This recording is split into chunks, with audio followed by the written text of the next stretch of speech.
Right, we're going to make Bakewell pudding because it comes from Derbyshire and we're obsessed with Derbyshire food. Got our recipe. We have found so many different recipes. Do you know, not all of them even have almonds in. So I don't really know what defines a Bakewell pudding, but they all seem to be jam and puff pastry and a sort of custardy type thing. So that's what we're doing. Okay. So right, you've got the recipe. Right. Unravel the pastry and line the cake or pie tin with sloped sides. With what? Sloped sides. Wants 2 centimetre overhang. Yeah, well, it's not getting that because we've got 2 centimetres there, but... Ish. Oh, look, we've got spare pastry.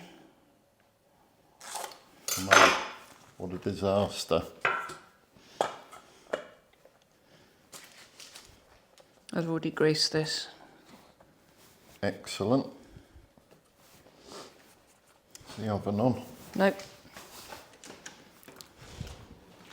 Heating to 180. Good.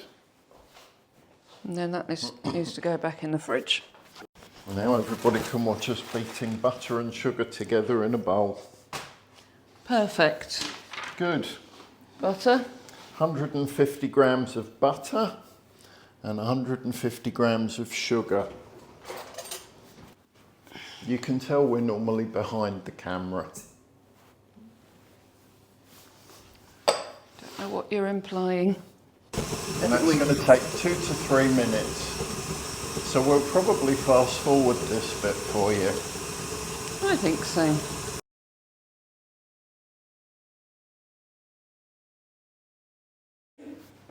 What's next? Right. Add the eggs, the ground almonds, lemon zest. Right, eggs. Do you know, a lot of the old recipes that I found for this have more egg yolks than egg whites.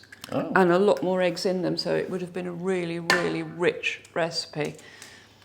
I also found a lot of controversy around this recipe because people are publishing for fact that it was invented in 1860 by a mistake at a particular pub in Bakewell with a particular landlady, which is all nonsense. Interesting. The recipe is actually a lot older, more about 1820 probably, the earliest copies of it. And I thought that the lemon would be a modern addition because I didn't think lemons would be a very Georgian thing.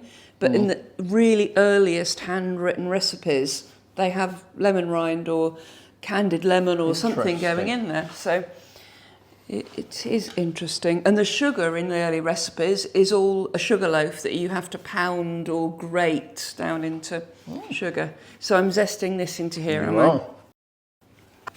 So amongst all the controversy, it definitely does seem to have been adopted or pretty much invented by the landlady at the Rutland Arms. You know the pub that's on the square in the middle of Bakewell? I do.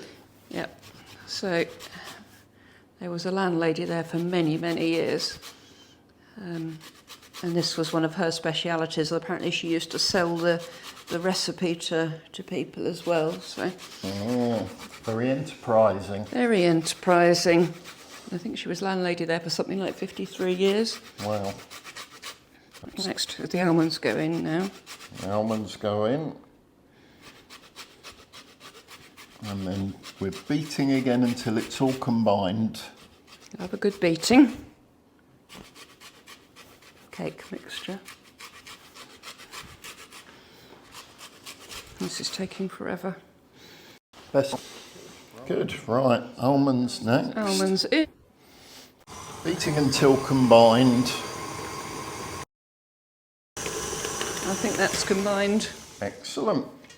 Okay, so now I'm off to get the pastry case from the fridge. So now we're spreading the jam over the base. So this is another difference that I discovered with the old recipes. It said 1/2 inch of jam in the bottom And I don't think that 3 tablespoons from our modern recipe is going to be ½ an inch of jam. Do I need to get some more I jam? think you need to get some more jam. Bad jam. Not right now. After they're gone.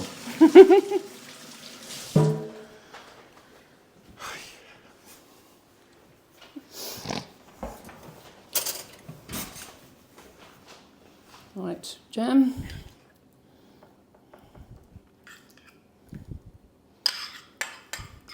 So this recipe, Yeah, that's not going to be enough. that's not going to be enough. So the Bakewell pudding has a reputation for looking rather like a cow pat. But we're food photographers. So for us, it doesn't really matter what it tastes like, but it has to look good. So It does. we're going to need more jam. Everything gets fixed with more jam.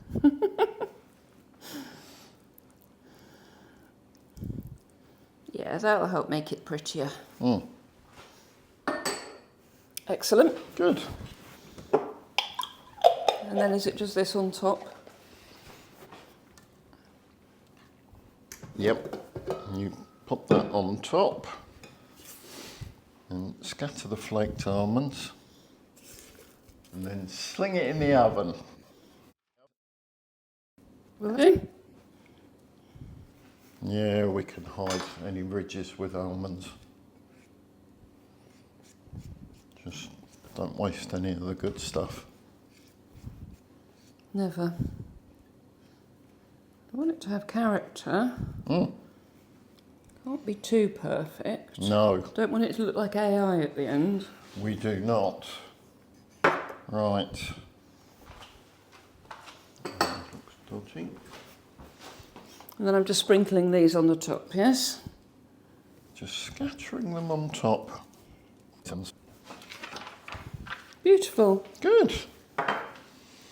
And then we Right. pop that in the oven. Into the oven. And that's going in for 50 minutes or until it's nice and golden brown. When it comes out of the oven, you have to leave it to cool for at least 30 minutes. Oh, that's going to be a long 30 minutes. It's going to be a long 30 minutes.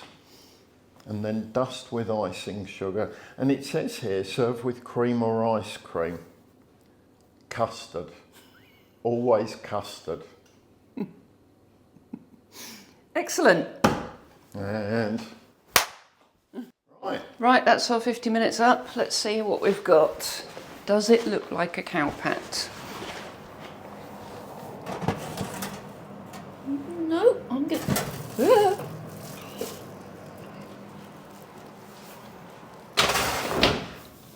Oh, That looks pretty good. that's delicious. So that needs to cool. Then we'll dust it with icing sugar. Then we'll take a beautiful photograph of it. Perfect.